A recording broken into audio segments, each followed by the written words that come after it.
నమస్కారం అండి. ముఖ్యంగా లాఫర్ సొసైటీ వారు ఈ యొక్క కార్యక్రమాన్ని నిర్వహిస్తూ ఉన్నారు. ముందుగా మీ అందరికీ మా యొక్క హృదయపూర్వక ధన్యవాదాలు ఈ వీడియో చూస్తున్నందుకు. అయితే ఈరోజు ప్రధాన అంశం ఏంటంటే, ముఖ్యంగా జనరల్గా అందరికీ అనేక రకాల సమస్యలు, ముఖ్యమైన లీగల్ సమస్యల మీద చాలామంది అవగాహన లేకుండా ఇబ్బంది పడుతూ ఉంటారు. అయితే ఈరోజు మన కార్యక్రమంలో వీలునామా అనే దాని అంశం మీద మనం చెప్పడం జరిగింది. అసలు వీలునామా అంటే ఏంటి, అసలు వీలునామా ఎలా రాయాలి, వీలునామా ఎప్పటి నుంచి అమల్లోకి వస్తుంది, వీలునామా రాసే సందర్భంలో ఎటువంటి జాగ్రత్తలు తీసుకోవాలి. చాలామందికి అనేక రకాల డౌట్స్ ఉంటాయి. అంటే వీలునామా రాయాలంటే ప్రత్యేకమైన భాష ఉంటుందా, లేకపోతే స్టాంప్ పేపర్ల మీద రాసుకోవాలా, దానికైనా ప్రత్యేకమైన పేపర్స్ ఏమైనా ఉంటాయా, ఇలాంటివి అనేక రకాల డౌట్లు కామన్గా ఉంటాయి. అయితే దీని గురించి ముఖ్యంగా అసలు వీలునామా అంటే ఏంటో మనం ఒకసారి నేను ఎక్స్ప్లెయిన్ చేస్తాను. వీలునామా అంటే ఏంటంటే, విల్ అనే పదం అంటే విల్ అంటే ఏంటంటే మరణ శాసనం. అంటే ఒక వ్యక్తి చనిపోయిన తర్వాత అతనికి సంబంధించిన ఆశని, అతనికి సంబంధించిన కోరికలు నెరవేర్చేదే మరణ శాసనం లేదా వీలునామా అనొచ్చు. ముఖ్యంగా ఈ పదం ఎక్కడి నుంచి వచ్చిందంటే, విలియం షేక్స్పియరు తన యొక్క నవల, ఈ ప్రఖ్యాత నవల ఏదైతే ఉందో ఆ నవల్లో విల్ అనే పదాన్ని వాడటం జరిగింది.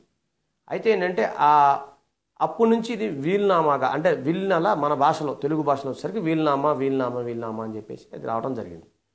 అయితే వీలునామా అనేది ఎవరో రాయొచ్చు, అలాగే వీలునామా సంబంధించి ప్రత్యేకమైన చట్టాలు ఏమైనా ఉన్నాయా అనేది కూడా మనం ఇప్పుడు తెలుసుకుందాం. ముఖ్యంగా వీలునామా అనేది ఒక వ్యక్తి తన జీవించి ఉన్న కాలంలో సంపాదించిన ఆస్తులు ఏవైతే ఉన్నాయో, అంటే స్థిరాస్తులు కానీ చరాస్తులు కానీ, అవన్నీ ఏవైతే ఉన్నాయో అవి ఎవరికి ఏ విధంగా చెందాలి. ఇప్పుడు తను చనిపోయిన తర్వాత తన పేరునున్న ఇల్లు కానీ, అలాగే పొలాలు కానీ, అలాగే చరాస్తులైన డబ్బు కానీ, బంగారం కానీ, ఇవన్నీ కూడా ఏ విధంగా చెందాలి అనేది తన తర్వాత ఎవరికి ఏ విధంగా చెందాలి అనే విషయం మీద రాసేదే వీలునామా అని చెప్పవచ్చు. అయితే వీలునామాలో రెండు రకాలు కూడా మనం చెప్పుకోవచ్చు. జనరల్గా వీలునామా అనేది రెండు రకాల పద్ధతి. ఒకటి privileged will and privileged will అంటారు. అంటే ఒకటి లిఖితపూర్వకంగా రాసేది, రెండోది మౌఖికంగా చెప్పేది. కాబట్టి అంటే జనరల్గా ఈ లిఖితపూర్వకమైన వీలునామా ఏదైతే ఉందో అది కామన్ మ్యాన్కు వర్తిస్తుంది.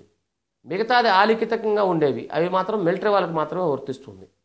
ఉదాహరణకి మిలిటరీ వాళ్ళకి ఏ సందర్భంలో ఎట్లాంటి యుద్ధం వస్తుందో తెలియదు, కాబట్టి ఏంటంటే వాళ్ళకి ఆ విధంగా వెసులుబాటు కల్పించడం జరిగింది. ఇకపోతే మనం వీలునామా గురించి చెప్పుకునే ముందు వీలునామా రాయడానికి కొన్ని అర్హతలు కూడా ఉండాలి. అంటే వీలునామా రాసేటప్పుడు వీలునామాదారుడు ఎవరైతే ఉన్నారో వారు ఆ వీలునామాని మంచి సౌండ్ మైండ్తో రాయాలి. అంటే వాళ్ళకి అవగాహన ఉండాలి. అలాగే పిచ్చివారు కానీ, మైనర్స్ కానీ, అలాగే తాగి ఉన్న సమయంలో త్రాగుడుకు బానిసయ్యి మత్తులో ఉన్నవారు కానీ, వీళ్ళెవరు కూడా వీలునామా రాయడానికి అర్హులు కారు అని చెప్పి గుర్తుపెట్టుకోవాలి. ఇకపోతే వీలునామాదారుడు ఏంటంటే, ఒక వీలునామా రాసేటప్పుడు అనేక రకాల జాగ్రత్తలు తీసుకోవాలి. ఉదాహరణకి ఒక కుటుంబంలో వెంకటేశ్వరరావు అనే వ్యక్తులు ఇద్దరు ఉన్నారనుకోండి. అప్పుడు ఫలాని సంబంధించిన ఆస్తి వెంకటేశ్వరరావుకు చెందాలి అంటే ఏ వెంకటేశ్వరరావు చెందాలి, ఎవరికి చెందాలి అనేది కన్ఫ్యూజ్ ఉంటుంది. కాబట్టి ఆయన స్పష్టంగా రాయాలి. అంటే ఫలాని పెద్ద కుమారుడైన నా వెంకటేశ్వరరావు గారు, లేదా చిన్న కుమారుడైన నా వెంకటేశ్వరరావు గారు అని చెప్పేసి వాళ్ళకి సంబంధించిన గుర్తులు కూడా చెప్పగలగాలి. వీలైతే వాళ్ళకి సంబంధించిన పుట్టుమచ్చలు కూడా రాస్తే ఇంకా మంచిది. సో ఈ విధంగా అనమాట. వీలునామా రాసేటప్పుడు యాంబిగైటీగా ఉండకూడదు, అంటే అర్థం పర్థం లేకుండా వీలునామా అనేది ఉండకూడదు. ఇంకొకటి ఏంటంటే, వీలునామా రాసేటప్పుడు ఆ వ్యక్తి ప్రస్ఫుటంగా రాయాలి. అంటే ఉదాహరణకి ఫలాని ఇల్లు ఉంది, ఆ ఇంటికి సంబంధించిన దానికి సంబంధించి నా తదనంతరం ఆ ఇంటికి సంబంధించిన మొత్తం కూడా వారసులు ఫలాని వాళ్ళు అని చెప్పి రాయాలి. సో ఈ విధంగా వీలునామా రాసే సందర్భంలో అలాంటి జాగ్రత్తలు ముఖ్యంగా తీసుకోవాలి. ఇకపోతే వీలునామా రాయటానికి ఒక భాష ఉంటుందా, అంటే దీనికి ప్రత్యేకమైన లీగల్ టెర్మినాలజీ వాడాలా అనేది చాలామందికి డౌట్. లేదండి, వీలునామా రాయడానికి ఎలాంటి భాష అక్కర్లేదు.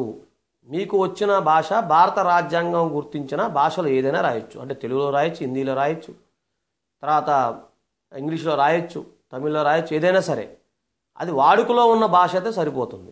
కాబట్టి వీలునామా రాయడానికి ప్రత్యేకమైన లీగల్ టెర్మినాలజీ అనేది అవసరం కూడా లేదు. ఇకపోతే చాలామందికి అనేక రకాల డౌట్లు ఉంటాయి. ఏమనంటే, సార్ వీలునామా రాస్తున్నాం, వీలునామా రాసే సందర్భంలో ప్రత్యేకమైన దాని మీద స్టాంప్ పేపర్ల మీద రాయాలా, లేదు దానికి సంబంధించిన జ్యుడిషియల్ పేపర్స్ ఏమైనా ఉంటాయా అనేది ఉంటుంది. కాబట్టి అలాంటి అపోహ ఉంటే వదులుకోండి. ఎందుకంటే వీలునామా రాయాలని మీరు అనుకున్నప్పుడు ఒక తెల్ల పేపర్ మీద రాస్తే సరిపోతుంది. కాబట్టి దానికి ప్రత్యేకమైన స్టాంప్ పేపర్లు కానీ, ప్రత్యేకమైన జ్యుడిషియల్ పేపర్లు కానీ ఎక్కడా లేవు. కాబట్టి మీరు రాసే సందర్భంలో వీలునామా అనేది స్పష్టంగా ఒక తెల్ల పేపర్ మీద రాస్తే సరిపోతుంది. తర్వాత ఇక్కడ గమనించాల్సింది ఏంటంటే వీలునామా రాసే సందర్భంలో దీనికి సంబంధించి ఇద్దరు విట్నెస్లు కంపల్సరీ ఉండాలి. ఆ ఇద్దరు విట్నెస్లు ఉన్నప్పుడే దాని యొక్క వాల్యూ పెరుగుతుందని చెప్పి మీరు గమనించాలి. ఇకపోతే చాలామందికి వీలునామా అనేది చాలా ఒక రకమైన ఫీలింగ్ ఉంటుంది. వీలునామా రాసాం, మనం రిజిస్ట్రేషన్ చేయించుకోవాలా, రిజిస్ట్రేషన్ అవసరమా వీలునామాకి అనే రకాల డౌట్ ఉంటుంది. ఇది గమనించాల్సింది ఏంటంటే వీలునామా అనేది రిజిస్ట్రేషన్ చేయించాల్సిన అవసరం లేదు. వీలునామా కనుక ఒకసారి రాసిన తర్వాత ఆ వీలునామాని రిజిస్ట్రేషన్ చేయించాల్సిన అవసరం కానీ ఆవశ్యకత కానీ ఎంతైనా లేదు. అయితే చాలామంది వీలునామా రిజిస్ట్రేషన్ చేయించడం ఉత్తమం అని భావించినప్పుడు వీలునామాని మీరు రిజిస్ట్రేషన్ చేయించిన మాత్రాన, అలాగే వీలునామాని రిజిస్ట్రేషన్ చేయించినా అలాగే చేయించకపోయినా దానికి ఎలాంటి విలువ అనేది పెరగడం తగ్గడం అనేది ఉండదు. కాబట్టి అది మీరు గమనించుకోవాలి. ఇకపోతే వీలునామా రాసేటప్పుడు ఇద్దరు విట్నెస్ సంతకం ఎందుకన్నానంటే వీలునామా అతను రాశాడా లేదా, వీలునామాదారుడు అతను వీలునామా రాసినప్పుడు తర్వాత అతను మరణించినప్పుడు దానికి సంబంధించిన విషయాలు ఏవైతే ఉన్నాయో, అంటే సాక్షులు ఎవరైతే ఉన్నారో చెప్పాలి. కాబట్టి సాక్షులు కంపల్సరీ ఉండాలి. ఇకపోతే చాలామందికి ఇంకో డౌట్ ఉంటుంది, సార్ నేను మా అబ్బాయి పెద్ద కుమారుడికి వీలునామా రాశాను, ఆ పెద్ద కుమారుడే విట్నెస్గా ఉండొచ్చా అనేది డౌట్ ఉంటుంది.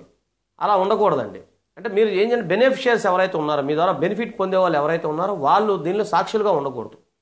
ఇంకోటి గమనించాల్సింది ఏంటంటే వీలునామాలో సాక్షాంతకం పెట్టేవాళ్ళు వీలునామాదారుడి కంటే చిన్నవారైతే చాలా బెస్ట్. ఉదాహరణకి వీలునామా రాసే వ్యక్తికి 70 సంవత్సరాలు ఉండి దానిలో ఉన్న విట్నెస్ ఎవరైతే ఉన్నారో అతనికి 80 సంవత్సరాలు ఉన్నాయనుకోండి, ముందుగా విట్నెస్ చనిపోయే అవకాశం ఉంటే మరి దాని అమల్లోకి వచ్చే అవకాశం లేదు. కాబట్టి మీరు గమనించాల్సింది ఏంటంటే మీకంటే వయసులో సగం చిన్న వాళ్ళు అయితే బెస్ట్. కాబట్టి అంటే వీలునామా సాక్షాత్కం పెట్టేవారు మైనర్స్ కాకుండా ఉండాలి, అంటే మేజర్స్ అయి ఉండాలి, అంటే సరిపోతుంది. కాబట్టి మీరు అలాంటి తప్పులు చేయకూడదు. ఇకపోతే వీలునామా రాసినప్పుడు చాలామంది మనం చూస్తూ ఉంటాం, వీలునామాదారుడు వీలు రాసేస్తాడు. రాసి అతను ఏం చేస్తాడంటే ఎక్కడో ఇంటి పైన చూరులో గానో లేదా ఆయన సెల్ఫ్లో గానో పెడుతుంటారు. అయితే ఈ చాలా కేసులు మేము చూస్తూ ఉంటాం. కొన్ని సందర్భాల్లో వీలునామాదారుడు ఆ వీలు రాస్తారు, అంతా వాళ్ళ మధ్య పంపకాలు అయిపోతాయి, గొడవలు అయితే, కోర్టు కేసులు అయిపోతాయి. తర్వాత వీలునామా ఎక్కడో బీరవాళ్ళ సరుతుండగానో లేకపోతే ఇల్లు సరుతుండగానో వీలునామా అప్పుడు కింద పడుతుంది. కాబట్టి అలాంటి రహస్యాలు మీరు దయచేసి మీరు చెయ్యొద్దు. కాబట్టి మీరు అలాంటి రహస్యాలు పెట్టకుండా వీలునామా రాసి మీకు తెలిసిన చుట్టాలకు కానీ లేదా మీ వెల్ విషర్స్ ఎవరికైనా చెప్పాలి, అయ్యా నేను చనిపోయిన తర్వాత ఇగో నా యొక్క ఈ వీలునామా నేను రాసి పెట్టాను, కాబట్టి వీలునామాని వాళ్ళకి చూపించండి అని చెప్పి మీరు చెప్పడం ఉత్తమం. లేదు ఇంకొక ఆలోచన కూడా ఉంది, వీలునామా కనుక మీరు రిజిస్ట్రేషన్ చేపిస్తే ఆ రిజిస్టర్ ఆఫీస్లో కొంత రుసుము చెల్లిస్తే వాళ్ళు వీలునామా దాచిపెడతారు. అప్పుడు చాలా మీరు ఎవరైతే చనిపోయిన వ్యక్తి వీలునామాదారుడు ఎవరైతే ఉంటారో ఆ చనిపోయిన ఆ వ్యక్తి యొక్క వారసులు ఎవరైతే ఉంటారో వాళ్ళు ఆయన చనిపోయాడు కాబట్టి అని చెప్పి ఆయన డేట్ ఆఫ్ బర్త్ సర్టిఫికేట్ కానీ అతను చనిపోయాడుగా లీగల్ హెయిర్ సర్టిఫికేట్ కానీ తీసుకెళ్ళి పలాని రిజిస్టర్ ఆఫీస్లో చూపిస్తే వాళ్ళు ఏదైతే వీలునామా ఏదైతే ఉందో అది తీసి ఇచ్చే అవకాశం ఉంటుంది. కాబట్టి జనరల్గా ఇదొకటి. తర్వాత చాలామంది అనుకుంటారు, ఈ చాలామందికి ఉన్న ఇంకొక అపోహ ఒకటి ఉంది, అంటే వీలునామా రాసేసాము. ఉదాహరణకు ఒక వ్యక్తి వీలునామా రాసేసాడు, వీలునామా రాసిన తర్వాత వెంటనే మేము చూసాం కేసులు, ఒక వ్యక్తి ఏ అనే వ్యక్తి తన కొడుకు పేరు మీద బి అనే కొడుకు పేరు మీద వీలునామా రాసేసాడు.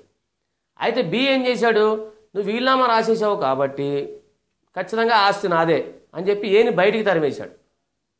అంటే చూడండి ఎంత బాధాకర విషయం. అంటే మీరు ఇక్కడ గమనించాల్సింది అంటే వీలునామా రాసినంత మాత్రం హక్కు వదులుకున్నట్టు కాదు. వీలునామాకి ఎప్పుడు వాల్యూ పెరుగుతుంది, వీలునామా రాసిన వ్యక్తి చనిపోయిన తర్వాత మాత్రమే అది అమల్లోకి వస్తుందని గుర్తుపెట్టుకోవాలి. తర్వాత చాలామందికి ఇంకొక అనుమానం వస్తుంది, సార్ వీలునామాని రాశానండి మా అబ్బాయి పేరు మీద, తర్వాత అతను నన్ను సరిగా పట్టించుకోవట్లేదు కాబట్టి నేను వీలునామా అనేది మార్చేసి నా చిన్న కొడుకు పేరు మీద రాద్దామని అనుకుంటా ఉంటారు. కరెక్ట్, మీకు ఎలా నచ్చితే అలా చేయొచ్చు. ఇక్కడ గమనించాల్సిందంటే వీలునామాదారుడు బతుకున్న కాలంలో 100 వీలునామాలనే రాయొచ్చు, నష్టమేమి లేదు. కానీ ఇక్కడ కావాల్సిందంటే ఆఖరి వీలునామా మాత్రమే అమల్లోకి వస్తుంది, అది మీరు గమనించాలి. కాబట్టి అక్కడ రాయాలి, నేను అంతకుముందు గతంలో కొన్ని వీలునామాలు రాయడం జరిగింది కాబట్టి వీలునామా అయిపోయిన తర్వాత అవన్నీ పనికిరావు, ఇదే నా చిట్ట వీలునామా అని చెప్పి రాయాలి. అంటే ఇక్కడ గమనించాల్సింది అంటే వీలునామాలో ఇదే నా చివరి వీలునామా అనే పదం కంపల్సరీ వాడాలి. అంతేకాకుండా ఇక్కడ గమనించాల్సింది ఏంటంటే వీలునామాదారుడు ఏం చేయాలంటే ఒక సందర్భంలో వీలునామా రాశాడు, సడన్గా ఆయన అంతలో ఇంకో ప్రాపర్టీ కొన్నాడు. కొన్న తర్వాత అరే మళ్ళీ వీలునామా ఏం రాస్తాము అని అనుకున్నప్పుడు వీలునామాకి ఇంకో అనుబంధంగా ఇంకో వీలునామా కూడా రాయొచ్చు, పార్ట్ 1 పార్ట్ 2గా రాసుకోవచ్చు. లేదు దానికి ఇంకా సంబంధించి కోడిసిల్ అని ఇంకోటి కూడా దానికి వేరేది కూడా మనం అటాచ్ చేయొచ్చు. కాబట్టి అంటే వీలునామా అనేది చాలా ఈజీ. కాబట్టి వీలునామా అనేది చాలా ఈజీగా ఉంటుంది. ప్రతి ఒక్కరు కూడా దీని మీద అవగాహన కలిగించుకోవాలి. అయితే వీలునామా రాసే సందర్భంలో కొన్ని జాగ్రత్తలు నేను చెప్పినట్టుగా అది ఒకసారి మళ్ళీ మనం దాన్ని పునర్విమర్శ చేసుకుందాం. వీలునామా గురించి రాయాలంటే వీలునామా రాయటానికి 2 సాక్షులు కంపల్సరీ ఉండాలి. అలాగే మీకు నచ్చిన భాషలో రాయేసుకోవచ్చు. వీలునామాను రిజిస్ట్రేషన్ చేయించాల్సిన అవసరం లేదు. తర్వాత వీలునామాదారుడు మరణించిన తర్వాత మాత్రం వీలునామా అనేది అమల్లోకి వస్తుంది. తర్వాత వీలునామా అనేది ఏదైనా రాసినప్పుడు ప్రస్ఫుటంగా వివరంగా ఎవరికి ఏ విధంగా చెందాలనేది రాయాలి.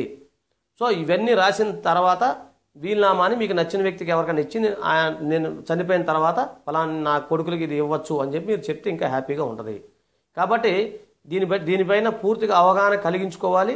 ఇంకా మీకు ఏదైనా అనుమానం ఉంటే మా వెబ్సైట్ మీరు సందర్శించండి. www.lawforsociety.com మీరు వెళ్ళొచ్చు. లేదు అంటే మీరు నా యొక్క ఫోన్ నెంబర్ ఏదైతే ఉందో 9948090355కి మీరు ఫోన్ చేయొచ్చు. కాబట్టి మీకు ఏదైనా అనుమానాలు ఉంటే ఈ విధంగా నివృత్తి చేసుకోవచ్చు. మరోసారి నెంబర్ చెప్తున్నాను, 9948090355 లేదా www.lawforsociety. లా ఫర్ సొసైటీ అనేది ఒకటే వర్డ్. lawforsociety.comకి మీరు కనుక లాగిన్ అయ్యి మీ యొక్క అనుమానాలు నివృత్తి చేసుకోవచ్చు. కాబట్టి ఏంటంటే వీలునామా రాసేటప్పుడు కొద్దిపాటి జాగ్రత్తలు తీసుకుంటే నెక్స్ట్ మీ భవిష్యత్తు తరం ఎవరైతే ఉన్నారో వాళ్ళని మిమ్మల్ని హ్యాపీగా గుర్తుపెట్టుకునే అవకాశం ఉంది. కాబట్టి వీలునామా రాసేటప్పుడు ఇన్ని జాగ్రత్తలు తీసుకోవచ్చు. ఈ వీడియో అనేది కేవలం అవగాహనకు మాత్రమే. ఇది మీ యొక్క వీలునామా గురించి చెప్పడం మాత్రమే. ఇంకా పూర్తిగా మీకు వివరాలు కావాలంటే మా వెబ్సైట్ని మీరు సందర్శించినట్లయితే మీకు పూర్తిగా ఇంకా వివరాలు మేము అందజేయగలుగుతాము. నమస్కారం అండి, ఉంటాము.